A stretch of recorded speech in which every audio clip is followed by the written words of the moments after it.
Armin, Video speichern.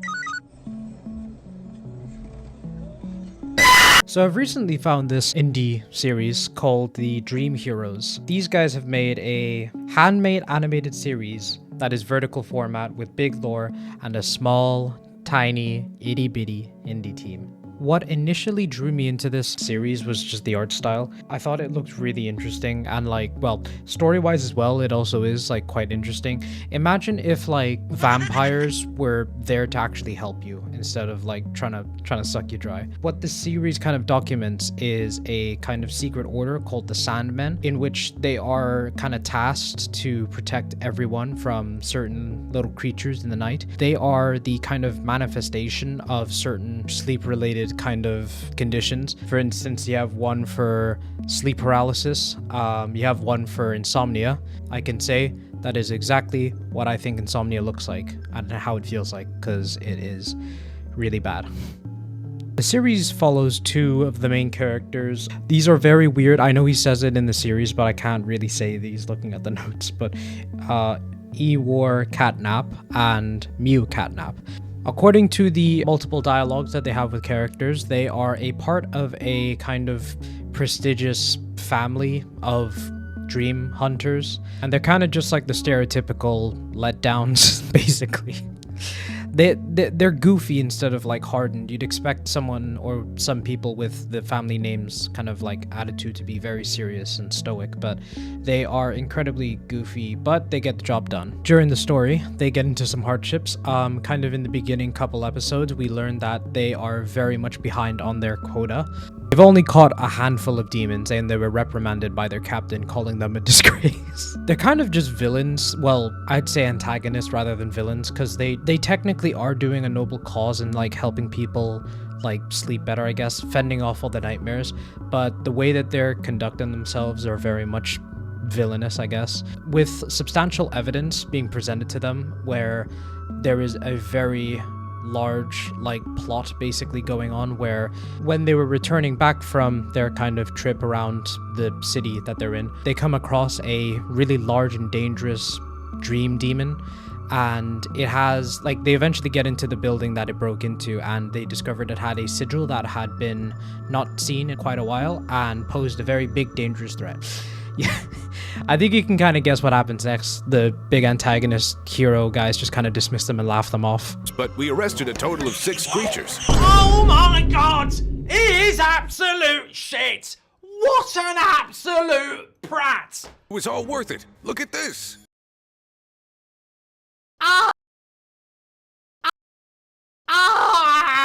You can't, don't! If you're not watching the game, if you're not listening to the game, bloody hell, if you thought it couldn't get worse, oh my god. And if that is not bad enough, they strip their titles and they basically become zeros, which in layman's terms, servants basically. Later on in the story, the grandpa manages to get away from the police that are trying to kind of arrest him, and the girl gets put into servitude, where both stories are just kind of happening simultaneously but in two different directions. The old man going and trying to find people that can help him with the investigation that he's trying to launch, whereas the girl is just basically, training up her skills and fighting phenomenon that could happen, or just kind of accidents that result into big dangerous things that the girl manages to fight off with a bunch of other servants basically. But then afterward they just kind of meet up eventually and they do a little team up together and try and stop the kind of really big primal, the big greedy demons are called primals. They go to stop them and then they do, but then they get kind of arrested.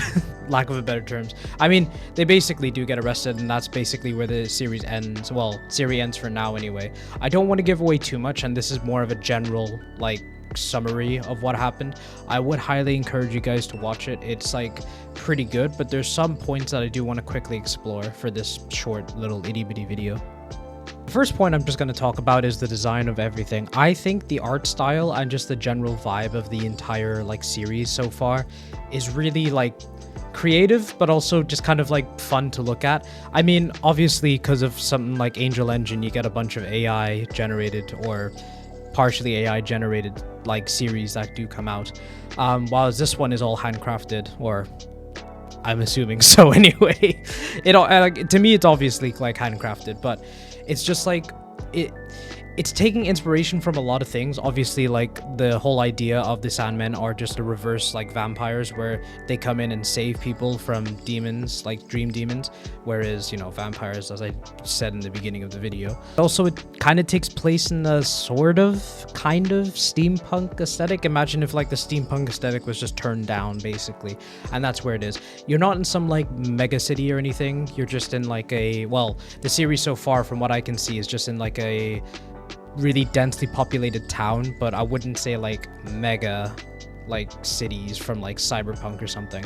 But the fact that like certain vehicles and other things that the Sandmen use for like to keep their secrecy is, some of them I think are really cool, some of them I think are kind of goofy. The kind of speeders that they take, where like they're on like a crescent moon that can basically turn into clouds to go invisible. I mean, I don't know how visible they can be, because the actual like bike itself turns into clouds, but they don't. So I'd imagine there'd be 1 or 2 people that would be looking outside and seeing that.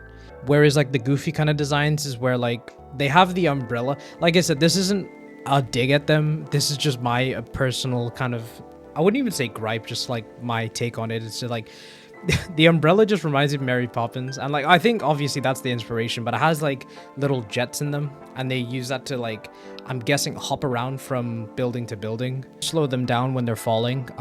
They do also have a pyrocynical funny inflation mode that they can do on their suits. I know, I got my shit. Oh fuck. Another quick point is the voice acting in it, and to me anyway, the voice acting's alright. It's not like the best in the world. Obviously, for an indie series, you can't really expect the most ridiculous, stupid amount of like voice acting. But I've seen some of the comments for like the first couple videos, and they're just like kind of harsh on the voice actress that voices the girl, Mew Catnap. Or I think it is anyway. I think it's directed toward her, if I remember right. Oh, it got me! I can't move! Bro, just redo the voice acting. I was thinking to myself, I've seen enough hentai to know where this is going, and it didn't. Have a sound like a video on the hub, my guy. Enrique! But I mean, I can't really say anything about voice acting. You're hearing my voice, and I'm the most jittery, stuttery guy you'll ever like hear on YouTube. But I don't know. I just think it's a bit unfair, especially seeing as how they're quite relatively small. Again, I can't say anything. I'm literally like, look at my channel. My channel is infinitely smaller than theirs.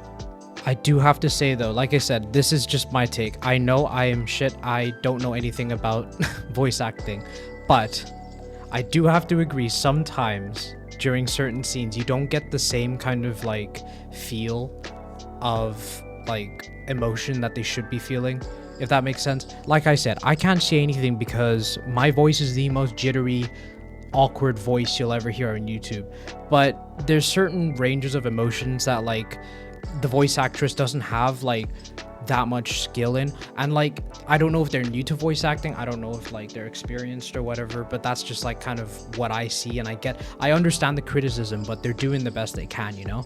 And just kind of my final point being the lore, and to be honest, I didn't really do the like series justice with like how intricate the lore is. Well, to what I can see anyway, how intricate the lore is.